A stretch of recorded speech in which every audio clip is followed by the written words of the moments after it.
पहले आप सभी मीडिया के साथियों का मैं स्वागत करती हूं और आज जिस लिए आप सभी साथियों को बुलाया गया है वो मुद्दा है परिसीमन का मुद्दा है, डिलिमिटेशन का मुद्दा है। आज हमारी पार्टी राष्ट्रीय लोक मोर्चा के राष्ट्रीय अध्यक्ष माननीय उपेंद्र कुशवाहा जी के आदेशानुसार बिहार के समस्त जिलों में डिलिमिटेशन के मुद्दे पे प्रेस कॉन्फ्रेंस हो रही है और उसी के तहत आज मैं समस्तीपुर में राष्ट्रीय लोक मोर्चा की महिला सेल की मैं प्रदेश अध्यक्ष स्मृति कुमुद यहाँ प्रेस को संबोधित करने आप लोगों के बीच उपस्थित हुई हूँ। डिलिमिटेशन का जो मुद्दा है वो बहुत ही बड़ा मुद्दा है, परिसीमन का जो मुद्दा है वो बहुत ही बड़ा मुद्दा है। जो संविधान का अनुच्छेद 82 है वो हमें बताता है कि हर जनगणना के बाद क्षेत्रों का निर्धारण होना चाहिए, लोकसभा की सीटों का निर्धारण होना चाहिए नंबर ऑफ वोटरों की संख्या के हिसाब से। और उस हिसाब से 1991 में डिलिमिटेशन हुआ, 1961 में डिलिमिटेशन हुआ और 1971 में डिलिमिटेशन हुआ।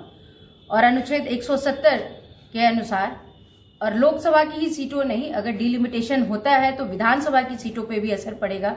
तो हमारा जो अनुच्छेद 170 है वो बताता है कि विधानसभा की सीटों का भी जो परिसीमन है वो जनगणना के बाद नंबर ऑफ वोटर्स के हिसाब से और सीमा के हिसाब से होना चाहिए।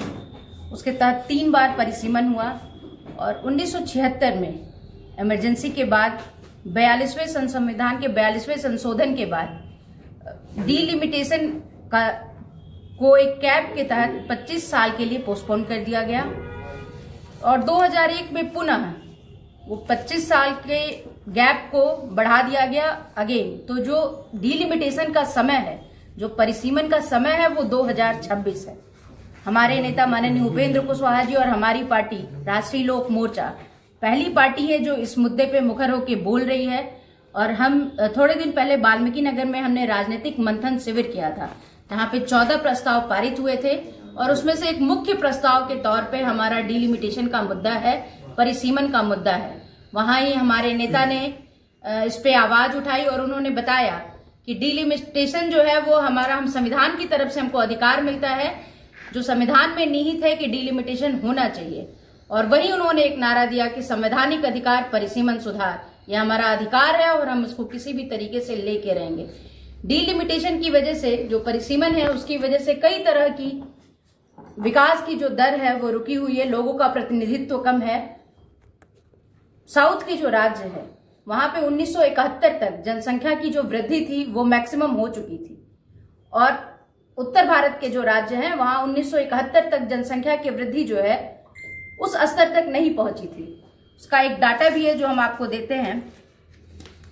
जब 1951 में डिलिमिटेशन हुआ तो हमारी जो सीटों की संख्या थी वो 494, 1961 में हुआ तो 522, 1971 में जब हुआ तो 543 और क्रमशः जो आबादी उस टाइम थी वो 7.3 लाख 1951 में, 8.4 लाख 1961 में और 10.1 लाख 1971 में थी।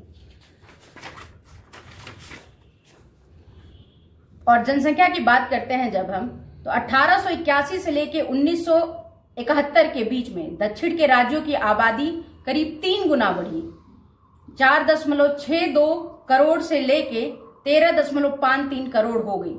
जबकि इसी कालखंड में उत्तर प्रदेश की आबादी महज 2 गुना यानी 4.5 करोड़ से लेके 8.4 करोड़ हुई। और बिहार में 1901 में जो आबादी थी 2.12 करोड़ और 1921 में 2.13 करोड़। मतलब 20 साल में जो ये आबादी है वो बहुत ही नॉमिनल बढ़ी, बहुत ही कम बढ़ी। और 1971 तक ये जो आबादी बढ़ी है ये 4.21 करोड़ हुई, जो लगभग दुगुनी हो पाई। और साउथ के राज्य उनकी आबादी 3 गुनी बढ़ चुकी थी तो उन्होंने परिसीमन का जो मैक्सिमम फायदा लेना था उन्होंने ले लिया।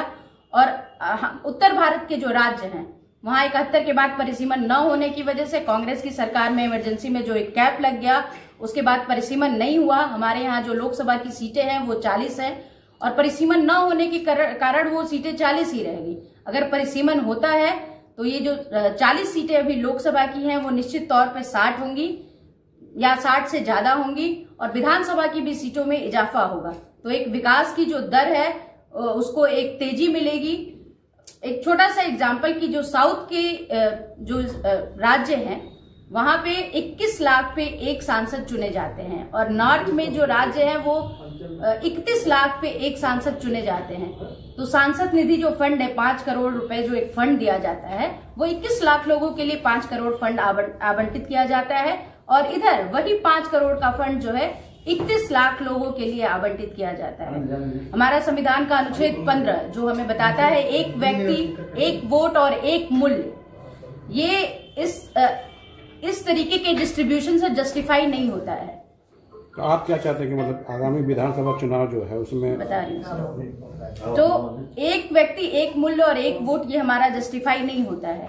अगर हमको संविधान से ये अधिकार है, संविधान की जब हम शुरुआत करते हैं तो हम बोलते हैं we the people of India, हम भारत के लोग, और एक व्यक्ति एक वोट एक मूल्य। जब तक ये समान इक्वल तरीके से डिस्ट्रीब्यूशन नहीं होगा तब तक हमको अधिकार नहीं मिलेगा। हमारे राष्ट्रीय अध्यक्ष जी ने कहा है कि हम जो है हमारा परिसीमन जो 2026 का जो समय है वो हम किसी भी हालत में करा के रहेंगे, और इसके लिए जिस तरीके के आंदोलन की जरूरत होगी हम लोग उस तरीके का आंदोलन करेंगे, और हम निश्चित तौर पे परिसीमन कराएंगे। और इसकी जरूरत क्यों पड़ी, अभी थोड़े दिन पहले जब संसद चल रही थी वहां के साउथ के जो राज्य हैं वो इसका पूरा विरोध कर रहे हैं, और वो नहीं चाहते हैं कि वो फिर से डिलिमिटेशन हो, क्योंकि उन्होंने तो अपना मैक्सिमम रीच हासिल कर लिया है। और उनका कहना है कि जो जनसंख्या आबादी का जो नियंत्रण था, अगर हमने किया, सरकार की बात मान के अगर हमने जनसंख्या नियंत्रित की तो ये हमारी गलती नहीं है। और जो उत्तर भारत के राज्य हैं उन्होंने जनसंख्या पे नियंत्रण नहीं रखा, लेकिन वो सरासर इसका ये बिल्कुल गलत बात है।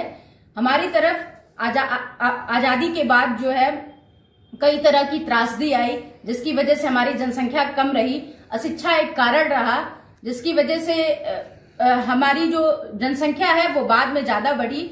अगर एक डाटा के तहत आप जाते हैं और देखते हैं कि अभी जो इंटर पास महिलाएं हैं, जो ग्रेजुएशन पास महिलाएं हैं, उनका प्रजनन दर जो है वहां कम है, और पहले जो है जब अशिक्षा थी तो प्रजनन दर ज्यादा था, और अभी के अनुसार जब महिलाएं शिक्षित हो रही हैं तो प्रजनन दर में लगातार गिरावट आ रही है। और निश्चित तौर पे कि अगर जनसंख्या जो रोकना है, जनसंख्या नियंत्रित करना है, वो शिक्षित हो जाएंगे लोग तो अपने आप ही जनसंख्या नियंत्रित हो जाएगी। तो इस वजह से ये जो डिलिमिटेशन है इसको हम लोग करा के रहेंगे। इसमें कई चीजें निहित हैं। अगर सीटों की संख्या बढ़ती है तो अनुसूचित जाति, अनुसूचित जनजाति, नारी शक्ति वंदन अधिनियम जो 33% का आरक्षण महिलाओं के लिए को मिला है, उनकी सीटों में इजाफा होगा।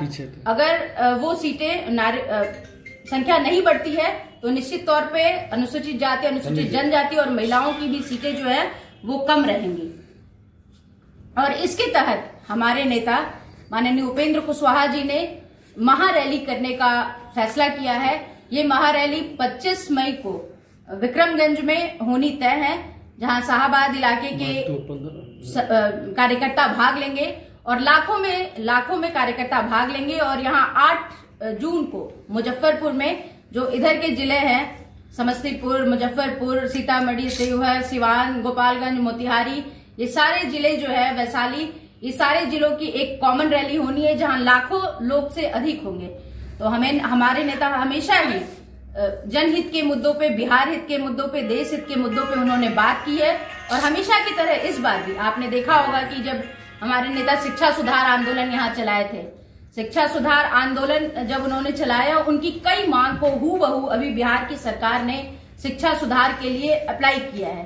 ठीक उसी तरह कॉलेजियम सिस्टम की बात सबसे पहले हमारे नेता माननीय उपेंद्र कुशवाहा जी ने कॉलेजियम सिस्टम की बात की, और अभी आप देख रहे होंगे कि सब लोग, कई बड़े लीडर्स जो है कॉलेजियम सिस्टम की बात कर रहे हैं और कॉलेजियम का मुद्दा उठा रहे हैं। ठीक उसी प्रकार जो परिसीमन है वो भी हमारे नेता पहले व्यक्ति है, हमारी पार्टी राष्ट्रीय लोक मोर्चा पहली है, और हमारे नेता राज्यसभा सांसद पूर्व मंत्री माननीय उपेंद्र कुशवाहा जी पहले व्यक्ति हैं जो इस मुद्दे पे बात कर रहे हैं। और किसी भी हाल में ये हमारा अधिकार है। हमारे नेता ने कहा है कि अगर जरूरत पड़ी तो हम उत्तर भारत के विभिन्न राज्यों में लोगों से बातचीत करेंगे, और किसी भी तरीके से जो परिसीमन की हमारी का समय है 2026, हम उसमें परिसीमन करा के रहेंगे। सुधार के संकल्प को हम किसी भी हालत में पूरा करके रहेंगे और ये होने से बिहार का हित इसमें निहित है। तो हम यहाँ जो भी हमारे साथी बैठे हुए हैं, पार्टी के साथी और इवन मीडिया के भी साथी, क्योंकि इसमें बिहार का भलाई छुपा हुआ है। कब तक संवैधानिक अधिकार, संवैधानिक अधिकार। तो ठीक है, ये मेरी बातचीत रही परिसीमन के मुद्दे पे। अब आप लोगों को अगर इस मुद्दे से रिलेटेड कोई भी बात पूछनी है तो आप लोग टारगेट क्या रहेगा? ये आगामी विधानसभा चुनाव से पहले परिसीमन चाह रहे हैं या 26 में चाह रहे हैं? 26 समय है इसका, तो हम 26 में ही चाहते हैं कि जो समय है उसका उस टाइम परिसीमन हो, और तो 26 में ही परिसीमन का जो निश्चित समय है उस पर परिसीमन हो।